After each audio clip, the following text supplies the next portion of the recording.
a todos. Vamos então continuar. Esta imagem ficou assim um bocadinho estranha, não sei porquê, foi falha minha, mas vocês ignorem. Vamos mesmo ver a parte final de Jeremias, do capítulo 21 a 52, e vamos colar com o livro de Lamentações, que são 5 capítulos.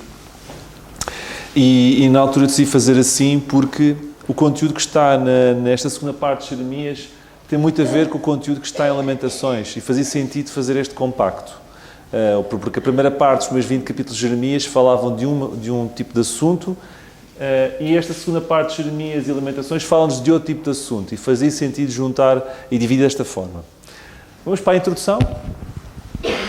Desta vez vai ser uma introdução curta, e não tem que ser sempre igual, até porque já fiz a introdução de Jeremias, e não vou voltar a fazer introdução à introdução. Portanto, faço a introdução breve do que vamos ver agora. Não tenho que fazer a introdução do livro porque já a fiz.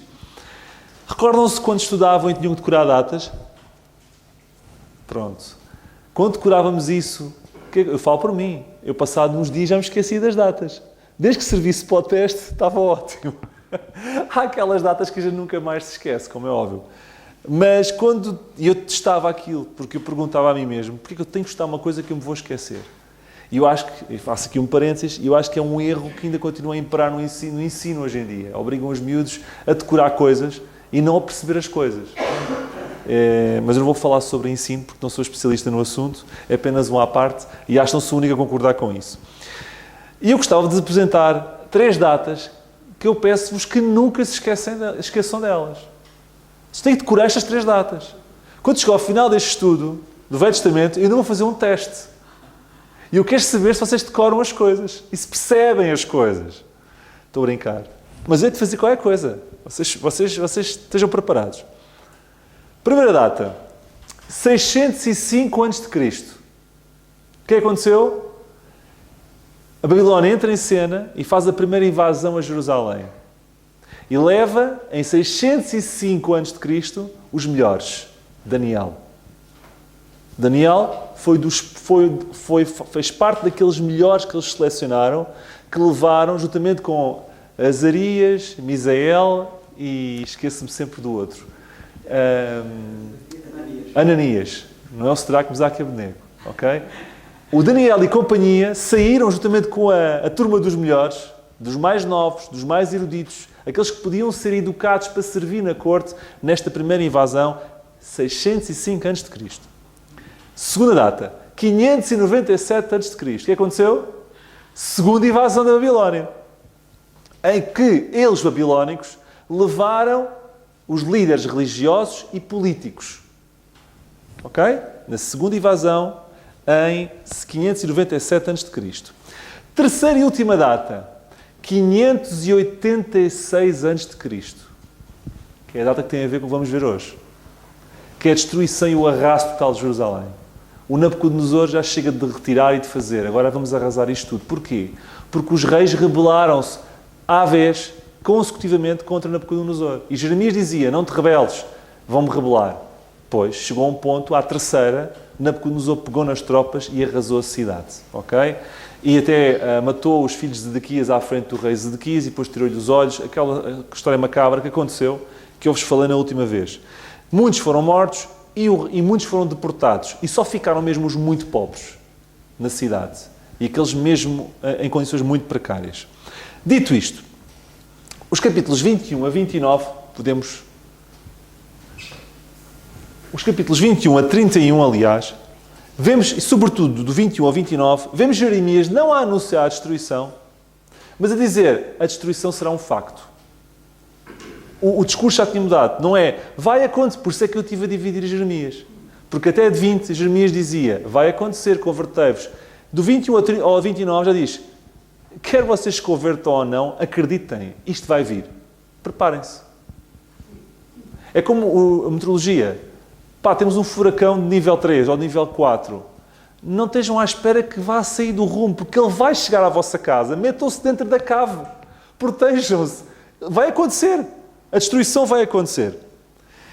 Tanto é que Jeremias faz uma coisa. Ele já prepara uma carta para que os que do cativeiro mais tarde possam ler para ter esperança quando voltarem de volta.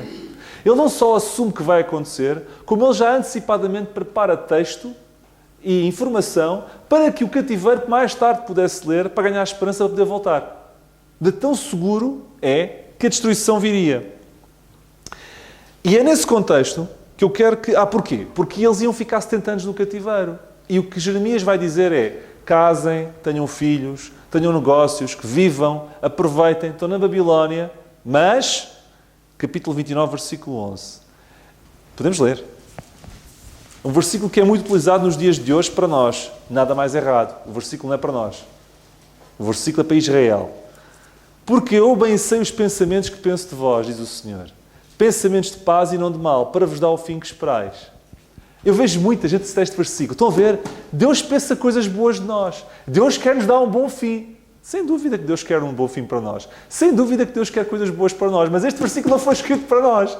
Este versículo foi escrito para que Israel pensasse que não estava esquecido e que Deus tinha um bom fim para eles e queria que eles regressassem um dia. Estão a perceber a importância de analisar o contexto bíblico e não citar versículos à la carte e aplicar: olha, está aqui, isto é para nós hoje. Não, não é para nós hoje. Isto subentende-se, daqui podemos interpretar a realidade do caráter de Deus. Sempre. Mas daí até alterar o destinatário da mensagem, isso é errado. O destinatário aqui é Israel. Agora, é óbvio que eu posso daqui também interpretar que Deus é um Deus que quer o melhor para nós, quer um bom fim para nós, que é um Deus de paz para nós, mas não foi escrito para nós. E foi escrito no contexto em que Jeremias estava a preparar o discurso de: estás a passar, tu não sabes que vais passar mal, mas vais passar mal. Mas quando estiveres a passar mal, lembra-te que Deus quer paz para ti e que vai-te dar um bom fim. Já estava a preparar o caminho de regresso. Estão a perceber? Há um versículo que eu descobri agora há dias, e eu gosto de descobrir assim uns tesourinhos de vez em quando, mas é um versículo completamente insuspeito. Se calhar vocês já tinham descoberto isto. Em Isaías, não leiam, Isaías 66:9, diz assim: abriria eu a madre e não geraria? Oh David, o que é que queres dizer com isso? Epá, este versículo faz pensar. O abrir a madre é dor.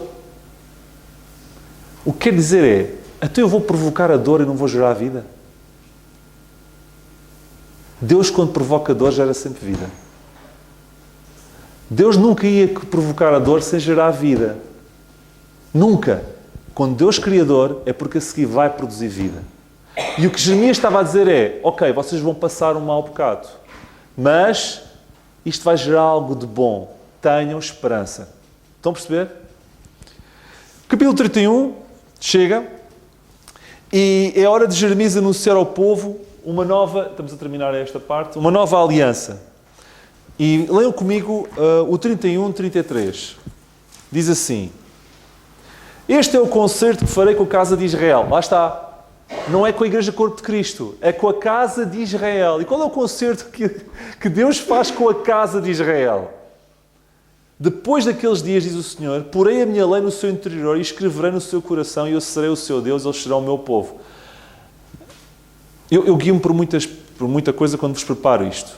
E eu tenho que separar as espinhas. E por acaso, das pessoas que eu me guio quando preparo isto, interpreta isto para os nossos dias. Errado. Algum de nós tem a lei escrita no seu coração?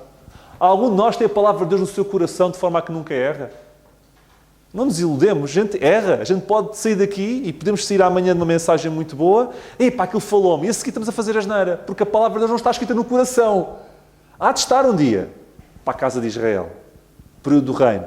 Deus vai ter a palavra escrita gravada no coração do seu povo Israel. E eles lhe serão povo, o seu peculiar. Estão a ver? Promessa. Jeremias está a antecipar isso, está a dizer: tenham calma. Vocês neste momento ainda não foi destruído nada, mas vai ser. Vocês vão achar que estão esquecidos, mas Deus tem grandes planos para a nação de Israel. E já agora vou-vos dar um segredo, diz Jeremias. Um dia, vocês são tão especiais para Deus, que até um dia Deus vai colocar a palavra de Deus nos vossos corações. Estão a perceber agora o contexto das coisas? E estão a perceber a importância também de dividir as Escrituras para perceber o que é para nós e o que é que não é para nós? Isto é muito importante. Os próximos capítulos serão... Esta água não é minha. Os próximos capítulos... Mas podia ser, dá sempre jeito. Os próximos capítulos serão muito pessoais. Muito pessoais. Aliás, Jeremias é conhecido como, além do profeta chorão, o profeta que fala mais de forma pessoal. Há detalhes da sua vida pessoal que não existem em outros profetas nas Escrituras. No capítulo 38, versículo 6, leiam comigo. 38, 6. Pegam em Jeremias e estão fora. Jeremias, se vivesse nos dias de hoje, era considerado um radical de extrema-direita que só falava da Bíblia e que já não podiam ouvi-lo. Então o que eles fizeram? 38.6. Tomaram Jeremias e o lançaram no calabouço, na prisão de Malquias, filho do rei, que estava no átrio da guarda. E como se já não bastasse, desceram a Jeremias com cordas, mas no calabouço não havia água, senão na lama. E atolou-se Jeremias na lama. Ou seja, meteram num poço, e há quem traduza por cisterna, poço, buraco, o que quiserem. Não havia água, só havia lama. Então Jeremias ficou enterrado com a lama, para que ele morresse lá, eventualmente com hipotermia, etc. Vejam o tratamento que foi dado ao Jeremias. E quem é que fez isto? Foi a liderança espiritual e política da altura. Foi assim que fizeram. Não contentes com os avisos de Jeremias, quiseram fazê-lo. Só que ele não ficou lá. Tiraram de lá, puseram no pátio da guarda e ele tem uma conversa tete-a-tete com Zedequias. E mais uma vez confronta Zedequias e diz-lhe: epá, tu volta-te para Deus. Um pouco contra a natura, face ao contexto atual e que ele já não estava a apelar para nada. Mas volta-te para Deus. Foi em vão. Zedequias não quis voltar-se para Deus. Agora estou a fazer um resumo do resto de Jeremias. No capítulo 39, vemos o relato presencial da destruição de Jerusalém. Ok? Relato presencial da destruição de Jerusalém. Deixa-me só aqui ver uma coisa. Exatamente. A propósito, quando é que foi? 586 a.C. Estão a ver a importância das datas? O relato presencial da destruição de Jerusalém. Ele está a ver isso, está a ver a porta a fechar. E do cativeiro de Zedequias e do povo. Do capítulo 40 a 42, vemos Jeremias a dizer para o povo não ir para o Egito. Vemos... perdão, não é isso que vemos. Isso é a seguir. Vemos os babilónicos na cidade, vemos Jeremias sob a guarda dos babilónicos e mais tarde a libertar-se da guarda dos babilónicos e a conseguir viver lá entre os que restaram de Jerusalém. Ok? No capítulo 42 a 44, nós vemos Jeremias a ser levado ao Egito. Primeiro ele diz que não deixam ao Egito, não ligam nada a Jeremias e pegam nele e levam-no também à força para o Egito. Ok? Jeremias passou um mau bocado. Muito mau bocado. Do capítulo 46 ao 51, são uma série de avisos, mas não é para Judá. É para os povos à volta de Judá que prejudicaram Judá. Ok? Isto é o resumo do 46 ao 51. E o 52 é a recapitulação da queda de Jerusalém, em que Jeremias volta a recapitular a queda de Jerusalém. Sabem qual é a cidade mais citada na Bíblia? Qual é a cidade mais citada na Bíblia? É Jerusalém. Ok? Não é novidade. Mas sabem quantas vezes? 810. Sabem qual é a segunda cidade mais citada na Bíblia? Babilónia. 287 vezes. Há quem diga que a Bíblia é um conto de duas cidades. Podia ser. Não é uma definição da Bíblia. Porque a Jerusalém e a Babilónia têm muitos significados. Ok? Muitos significados. Nós podemos interpretar como se fosse a Bíblia um conto de duas cidades. É um nome assim romântico para a Bíblia, que não é totalmente errado.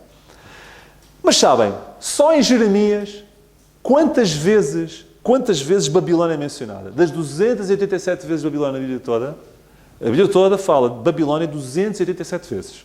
Mas só em Jeremias encontramos 160 vezes.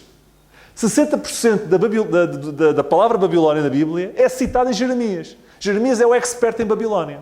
Foi a Babilónia que arrasou Judá e Jerusalém. Estão a entender? Então, leiam comigo o capítulo 52, já no fim de Jeremias, que eu quero agora a importância a Lamentações. Apesar de ser de 5 capítulos, é muito importante. Capítulo 52, versículos 4 e 5. E aconteceu no ano 9 do seu reinado. Como é que tu sabes, David, que é naqueles anos que estás a dizer? Porque está aqui escrito os reinados do Nabucodonosor. E é possível depois chegar às datas. Ok?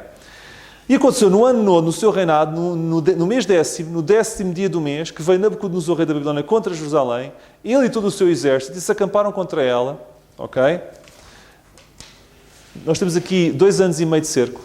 2 anos e meio de cerco. Imaginem as consequências de 2 anos e meio de cerco. Versículo 5. E assim esteve a cidade cercada até ao ano 10º do rei de Ezequias. Lá está, 2 anos e meio. Versículos 13 e 14. E queimou, e depois disso tudo, o que é que aconteceu? Ele queimou a casa do Senhor e a casa do rei e todas as casas de Jerusalém e incendiou todas as casas dos grandes. Se forem hoje a Jerusalém, eu nunca fui e gostava, se Deus permitir, ir um dia, é possível ver estas casas queimadas. Na cidade de Davi, por fora da cidade, existem datadas estas casas que foram queimadas, datadas deste grande incêndio, desta tomada. Dito por quem é até ateu, fazem a datação e dizem que foi nesta conquista de Nabucodonosor. O que é curioso. E eu não queria deixar de vos dizer. Ok? Vamos até em Lamentações e saímos de Jeremias. Vamos começar. Eu tenho aqui uma folha só de resumo para Lamentações, mas tenho muito para dizer. Atenção, não é só este versículo. Mas fiz aqui um resumo. Se Jeremias era o livro da chamada de atenções, porque Jeremias passa o tempo todo a chamar a atenção, o livro de Lamentações é o livro das lamentações. É o chamado de atenções e a Lamentações é o livro que lamentamos todos porque ninguém ouviu a chamada de atenção. Jeremias é o livro em que ele passa a chamar a atenção durante o tempo todo. Ok? Lamentações é o livro em que toda a gente expressa o lamento. Normalmente os livros dos profetas levam o nome de profetas. Este é o único livro da Bíblia, escrito por um profeta, que não leva o nome dele. Mas leva o nome da atividade que ele estava a fazer, que era lamentar. O que é curioso. Este livro de Lamentações é escrito por Jeremias. Ou melhor, ditado pelo Jeremias e eventualmente escrito pelo seu escrivão. Como eu já vos tinha dito, eventualmente. Mas não leva a Jeremias 2. Não é a primeira de Jeremias nem a segunda de Jeremias. Porquê? Porque ele quis enfatizar que este era um momento que era preciso chorar. Era um momento que era preciso lamentar. O seu nome não era para estar aqui em destaque. O que era para estar em destaque era a atividade do profeta, não o nome do profeta. E a atividade aqui em cima da mesa era chorar e lamentar. Porque o que aconteceu foi muito grave. Ok? Estes 5 capítulos de Lamentações é testemunhado a morte de uma nação. A morte de uma nação. E cada capítulo é um canto fúnebre. Tirando um capítulo, que eu salvo é o 3, são todos capítulos com 22 versículos. Sabem porquê? É que a letra do alfabeto hebraico. E os cantos são feitos assim. Cada versículo é uma letra do alfabeto. Aleph, etc. Ok? Mas o terceiro não é 22, mas é 66. Sabe porquê?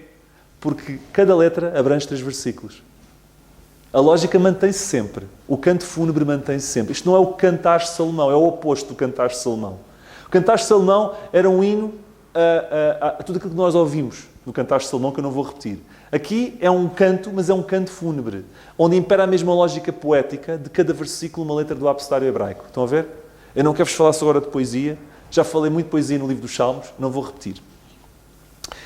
Temos várias vozes neste livro. Isto é apenas uma introdução. No capítulo 1, temos a cidade a chorar e Deus a responder ao choro da cidade. No capítulo 1, é como se o sujeito fosse a cidade, ela própria a chorar. No capítulo 3, o capítulo mais longo, com 66 versículos, temos a voz do profeta a lamentar-se. No capítulo 4, temos as possessões e as coisas a chorar e a lamentarem-se, porque serão destruídas e perdidas. E no capítulo 5, temos a voz dos cativos a lamentarem-se. Ok? A pergunta que eu vos quero fazer é: porquê é que Deus permitiu, ou escreveu, ou inspirou um livro tão triste, como o livro de Lamentações de Jeremias? Porquê? Porquê? Porquê? Qual é o motivo? Eu não consigo prescrutar a mente de Deus, como é óbvio, não é? Os pensamentos de Deus são mais altos que os meus pensamentos e que os vossos pensamentos. Mas, na minha insignificância, eu posso tentar apanhar umas pistas. Uma das migalhas cai na mesa do Senhor, não é? E daí tentar fazer algum puzzle. E na minha insignificância, eu acho que Ele escreveu-nos isto para que nós percebamos que tudo tem um fim. E que nós não somos eternos. E que as coisas não duram para sempre. Nem mesmo o templo físico dura para sempre. E já vou falar sobre isso. Já dizia Salomão, no tempo em que ele tinha sabedoria, porque no fim da sua vida perdeu-a toda, ou se não quase toda, ele em Eclesiastes 7.2 disse: melhor é ir à casa onde há luto do que ir à casa onde há banquete. Ok? Porque onde há luto, está o fim de todos os homens. Lamentações de Jeremias. E os vivos o aplicam ao seu coração. Estão a ver a importância? Nathaniel Hawthorne, um romancista norte-americano, e eu verifiquei as fontes, viveu há mais de 100 anos, ele disse isto. Isto é muito bom. Um túmulo, nunca se esqueçam, um túmulo prega um sermão para a alma. Um túmulo prega um sermão para a alma. E não me era de crer que ele fosse crente. Quando perguntaram ao Billy Graham o que é que o surpreendia mais sobre a experiência da vida, ele disse isto: a sua brevidade. Eu pedi muita coisa. A sua brevidade. Puf! Estão a ver? Sermos confrontados com a perda, sermos confrontados com a morte, sermos confrontados com a dor, é um ensinamento para a alma. E o nosso coração fica melhor. Por isso é que Lamentações existe. Para que nós olhemos para a dor e tiremos algum proveito dela. Ok? O dia da destruição do templo, sabem qual foi o dia? Está tudo datado. Os judeus passaram isto oralmente. 9 de Av. O Av é novembro. Isto são parênteses. Os americanos ficam muito assustados com isto, porque 9 de novembro é 9/11. Só que é tudo trocado, não é? Não é 9 de novembro. O novembro, para eles, não é... O 9 é setembro e o 11 é que é o dia do mês. Portanto, eles... 9/11, estás a ver? Está tudo ligado. Não está, porque está tudo trocado. Eles trocam tudo. Eles trocam milhas com quilómetros e trocam os meses com os dias. É tudo trocado. Então, apropriam-se daquilo do 9/11 para ser o 9 de Av. Isto é apenas um parênteses. Mas o que eu quero destacar é que o 9 de Av foi o dia, segundo a tradição hebraica, que o templo foi destruído, mas curiosamente, no mesmo dia foi reerguido. 9 de Av. Mais tarde, quando regressaram da Babilónia, foi no mesmo dia que eles fizeram questão de reerguer o templo. 9 de Av. E neste dia, eles leem a Lamentações sempre. Os judaicos mais conservadores. Leem sempre, a par deste livro, outros livros também. Acho que Ruth, Esther, Lamentações, que fazem parte de um nome em hebraico, que agora não me estou a lembrar, que são um conjunto de livros pequenos que eles leem no 9 de Av. Ok? Lamentações 1, temos 22 versículos. Na primeira parte dos 22, a primeira parte é diferente da segunda. Na primeira parte, nós lêssemos como se estivéssemos de fora a olhar para dentro de Jerusalém. Na segunda parte, é como se estivéssemos dentro de Jerusalém a olhar para fora. Se vocês lerem, vão perceber o que eu estou a dizer. Se estivéssemos de fora, a olhar para dentro, na primeira parte.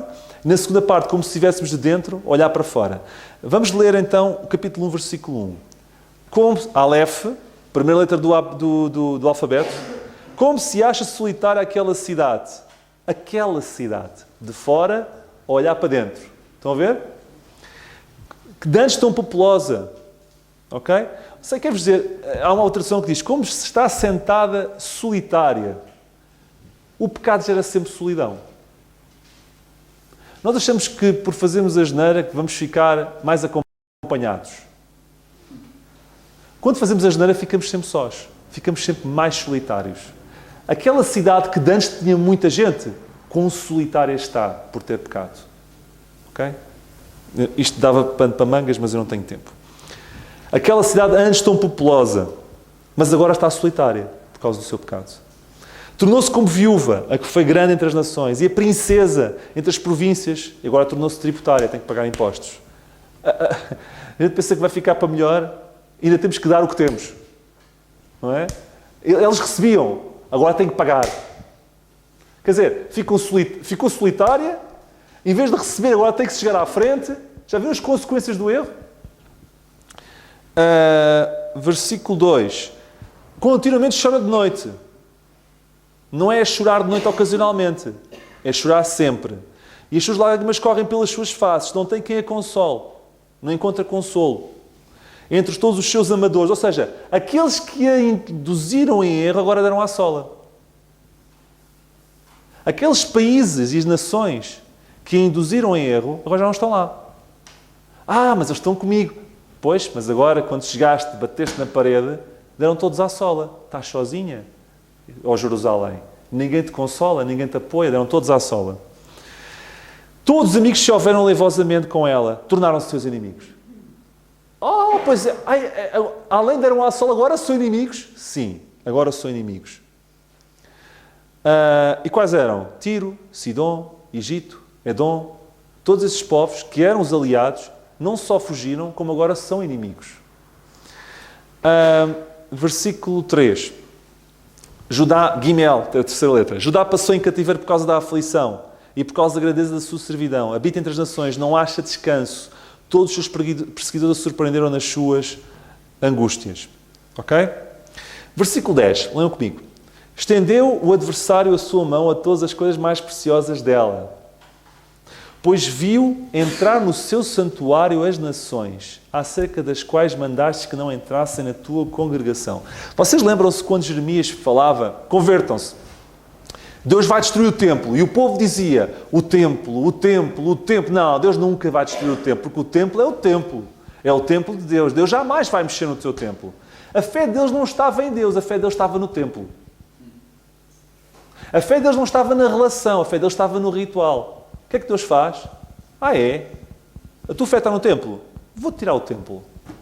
Agora ficas sem ele. E aqueles que eram os teus amigos, eles vão-te espoliar o templo. E entraram no templo e espoliaram-no. É o que diz aqui, no versículo que acabámos de ler. Lembram-se daquela mulher quando chegou ao pé de Jesus Cristo no poço e perguntou a Jesus, onde é que eu devo adorar? Aqui em Samaria, no Monte Gerizim? Ou dizem todos que é no Monte Sião, em Jerusalém, onde tem o templo? Qual é o melhor templo para adorar? O que é que o Senhor Jesus respondeu? Importa que me adorem em espírito e em verdade. Quer saber das paredes para nada. Me importa que me adorem em espírito e em verdade. As paredes são importantes. Mas aquele povo dizia, é o templo. É o templo. O templo está aqui tão lindo. Deus não vai destruir esta coisa. Não vai, é impossível. É o templo. E Deus tirou-lhes o templo. Qual é a lição que aprendemos aqui? Tudo aquilo que substitui Deus, Deus mais tarde tira. Tudo aquilo que substitui Deus, mais tarde ou mais cedo, Deus entra a pé juntos e tira. Isso pode ser muita coisa. Não tenho tempo, porque isto é um voo, isto merecia outra mensagem, mas vocês sabem o que eu quero dizer. Versículo 12, leiam comigo. Não vos comove isto? E eu pergunto, isto não vos perturba? Não vos faz pensar? A todos vós que estão a ver a importância de Lamentações? É para a gente se sentir comovidos. Há 2 livros da Bíblia que devem ser lidos com emoção. Salmos e Lamentações. Lembram que eu disse que o livro dos Salmos tem que ser lido com emoção? Poesia. E aqui também tem poesia. Tem que estar em emoção. Isto é para a gente se comover. Se eu puser a ler Lamentações e como estivesse a ler prosa, entra-me a 100 e sai a 500. Lamentações é para ser lido com emoção. Não vos comove isto a todos os que passais pelo caminho? Atendei e vede se há dor como a minha dor que veio sobre mim, como a que entristeceu o Senhor no dia do furor da sua ira. Versículo 16. Por estas coisas choro eu, o Jeremias, o chorão, lembram-se? Os meus olhos desfazem em águas, porque se afastou de mim o Consolador que devia restaurar a minha alma. Os meus filhos estão desolados, porque prevaleceu o inimigo. Aqui vemos aqui em Jeremias um pouco do Senhor Jesus. Lembram-se quando Jesus chorou a olhar para Jerusalém? Antecipando a negação de Jerusalém em relação ao Messias? Antecipando até mesmo a quebra do pacto que tinha com Israel e de alguma forma antecipando que eles iam ficar na sua incredulidade? Jesus estava a antecipar tudo isso e chorou. E Jeremias olhava para a cidade e também chorava. Por isso é que Jesus é comparado com Jeremias em parte por causa disso. Jesus também viu a destruição do templo no ano 70 por Tito, quando estava a olhar para Jerusalém. Daqui a uns anos vai tudo ser arrasado também. E chorou. Ok?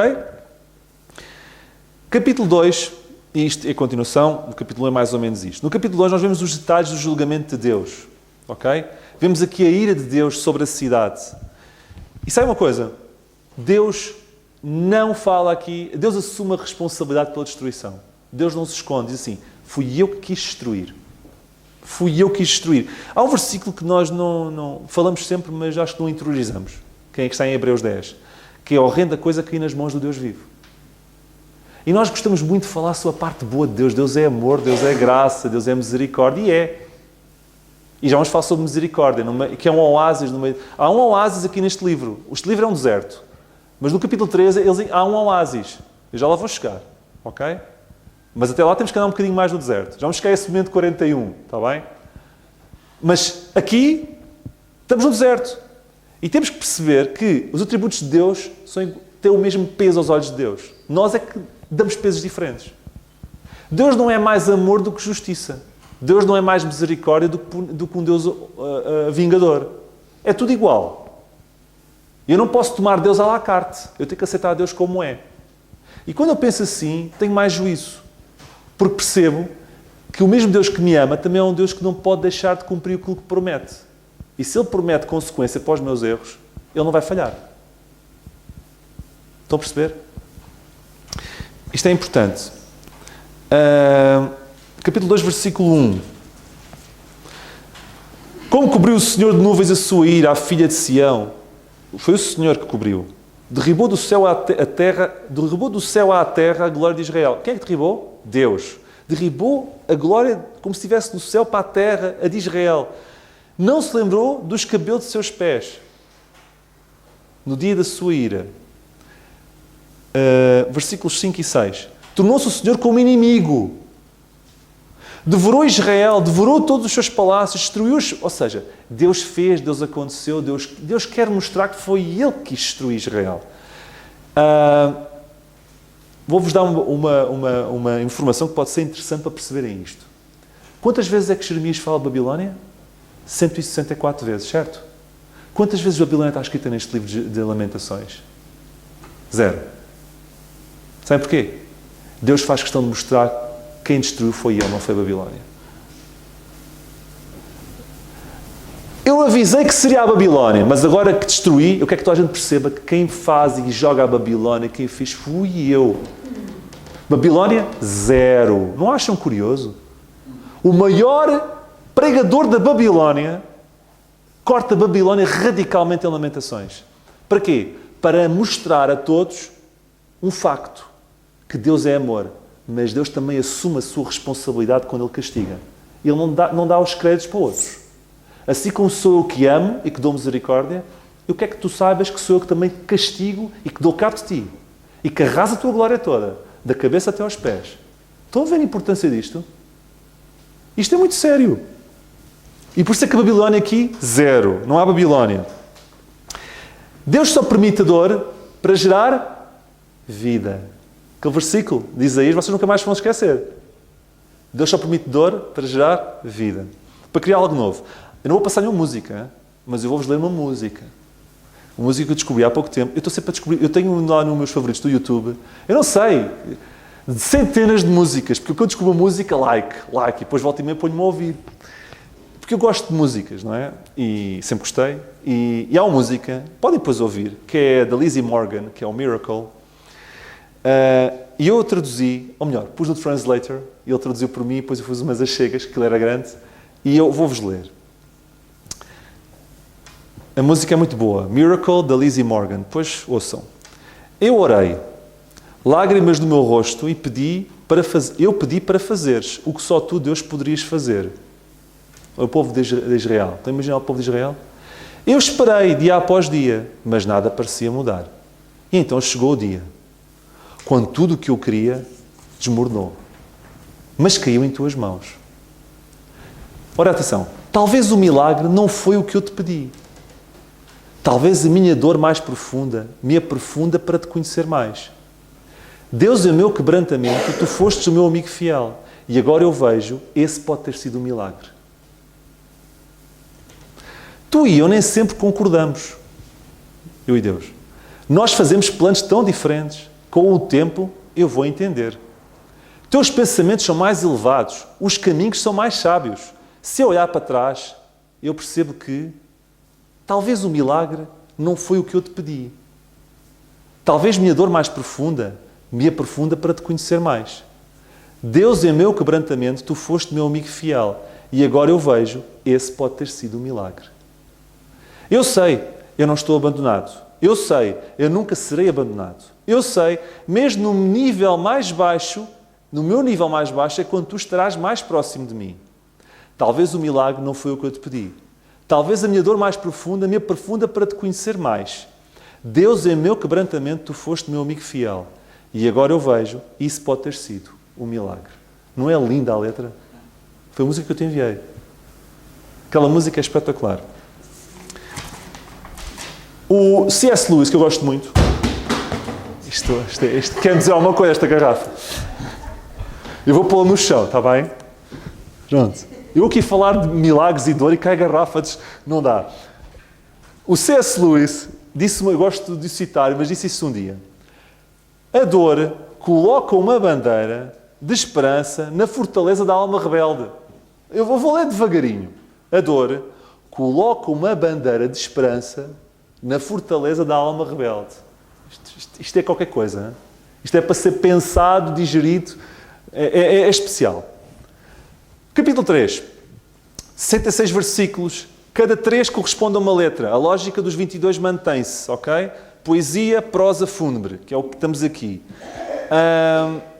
3.1. Eu sou Aleph. Se repararem, o Aleph dá para 3. O Bet dá para 3.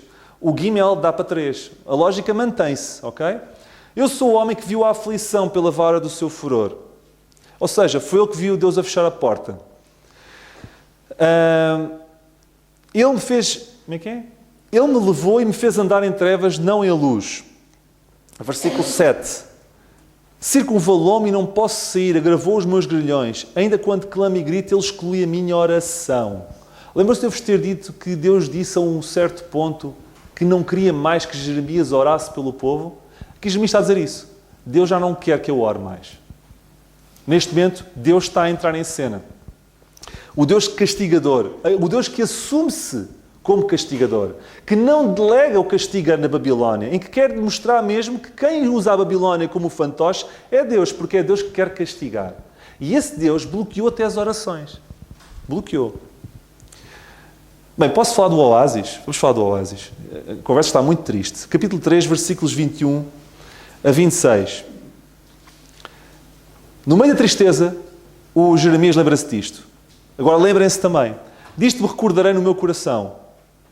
A gente volta a ver, precisa de se recordar para ter esperança. Ele disse, porque como se recordou, teve esperança. Vejam só. Me recordarei e por isso tenho esperança. A gente não deve olhar para o passado para buscar as coisas más. A gente deve buscar em Deus as coisas boas e coisas que aconteceram para a gente se lembrar, ter força para ter esperança. E ele recordou-se do que sabia de Deus para, nesta altura, no meio do deserto, ter esperança. O que é que ele diz? 22. As misericórdias do Senhor são a causa de não sermos consumidos, porque as suas misericórdias não têm fim. Sabem, no original, no inglês, esta palavra é loving kindness. As misericórdias do Senhor são a causa de não sermos consumidos. As misericórdias do Senhor impedem-nos que Deus nos destrua. É o que quer dizer. E as misericórdias, simultaneamente, não têm fim. Ou seja, as misericórdias de Deus impedem que Deus jamais nos destrua. Certo? Sabe qual é a palavra para misericórdias? Eu fiquei todo contente. É 7. É a palavra que eu mais gosto. E o número que eu mais gosto, sabem qual é que é? Portanto, a palavra que eu mais gosto é a 7. E o número que eu mais gosto é o 41. E quando vi isto, é mais uma para ti. Ponto. Pimba. Mais um ponto para o E7. Já viram? É o E7 do Senhor que é a causa de não sermos consumidos, porque o seu E7 não tem fim. É o que está lá, no original. Novas são cada manhã. Grande é a tua fidelidade. A minha porção é o Senhor, diz a minha alma, portanto esperarei nele. Parece que estamos a ler um salmo. Mas calma lá. O que quer dizer? Quer dizer é que isto, no meio do deserto, nós podemos ter sempre esperança. Porquê? Porque ele lembrou-se de quem Deus era. Quando nós não conseguimos ter nada onde nos agarrar, lembremos de quem Deus é. Porque é o caráter de Deus que nos pode dar esperança para enfrentar o que não conhecemos hoje. Estão a perceber? Isto é o oásis no deserto. É como se o livro de Lamentações, isto é uma ilustração gira, é como se fosse uma pilha de carvão. E de repente, eu ponho-me ali à pilha tudo preto, já as mãos estão pretas, de repente saca um diamante. Uma coisa translúcida, no meio do preto, estão a ver? No meio do carvão. E esta passagem é um oásis no meio, é um oásis de diamante no meio de uma pilha de carvão. 31, versículo 31 e 32. Porque o Senhor não rejeitará para sempre, pois, ainda que entristeça alguém, usará de compaixão, segundo a grandeza do seu E7. Jeremias escreve isto em função de quê? Ele viu Deus agir assim? Não, ele não viu. Ele escreve isto sabendo quem Deus é. Porque Deus é assim, Ele não castiga para sempre. Porque Deus é um Deus de E7, Ele não gosta de entristecer e afligir de bom grado. Ou seja, é curioso, o Deus que se assume como responsável por afligir é o mesmo Deus que diz, eu não tenho prazer em fazê-lo. Que é para não acharmos que Deus é mau. Está aqui. 33. Não aflige nem entristece de bom grado. Porque podíamos achar, Deus é um Deus cruel. Não. Deus castiga porque avisou, porque avisou, porque avisou, porque avisou. E como é um Deus que o que promete tem que cumprir, e é um Deus justo, tinha que castigar. Mas Deus não o faz porque quer. Porque Ele não se agrada em castigar o seu povo. Ok? Há uma espécie de andorinhas, que são as andorinhas do penhasco, que eu não conhecia, que viajam todos os anos entre a Califórnia, numa terra chamada San Capristano. Também não sei onde é que fica, mas está lá. A fonte é segura, é credível, podem investigar. E uma terra na Argentina. Eles fazem 900 km, as andorinhas do penhasco, são as andorinhas do penhasco, que fazem 900 km. Já não sei se no hemisfério sul, quando está verão em cima, é inverno cá em baixo. Portanto, eles saem de março de San Capristano, na Califórnia, para passarem... Ou melhor, em outubro, saem de San Capristano para ir para a Argentina. E de San Capristano saem e chegam sempre a 19 de março da Argentina a San Capristano. 900 km. Acertam no sítio e acertam no dia. E isto faz-me lembrar. Às vezes você pensa, Deus, e agora o meu timing, os meus timings, o meu tempo, e Deus, e agora a minha vida? Então é que tu consegues, será que vai correr tudo bem no tempo que tu queres, Deus? Bolas, nós temos que olhar para estas aves. Se Deus cuida e põe no cérebro de um pássaro a capacidade sem GPS de fazer 900 km e de não falhar as horas, de chegar no tempo certo, à hora certa, Deus vai falhar connosco no nosso timing. Lembrem-se das aves dos penhascos, que chegam a San Capristano no mesmo dia. E Deus vai falhar os nossos timings. A natureza serve para que a gente perceba lições. E esta eu não sabia e aprendi. Estamos no capítulo 4, eu não vou repetir. Temos aqui a dor do povo, mais do mesmo de lamentação. Fecho com o capítulo 5 e fecho só com um versículo. No versículo 9, 5, 9. 5, 9, não. 5, 20. Como é que eu tenho? Tu permaneces para eternamente. O teu subsídio de geração deve ser 19. Obrigado. Tu, Senhor, pois eu pus 9, cortei um. Tu, Senhor, permaneces eternamente. Vejam como é que termina este livro, ok? Lá está o caráter de Deus. A dor vai e vem. Estão a ver? Mas Deus permanece eternamente. O teu trono de geração em geração. Estão a ver onde é que se agarra o Jeremias? Agarra-se ao caráter de quem Deus é. À imutabilidade de Deus. Ao facto de nada mudar com Deus. Porque te esquecerias de nós para sempre.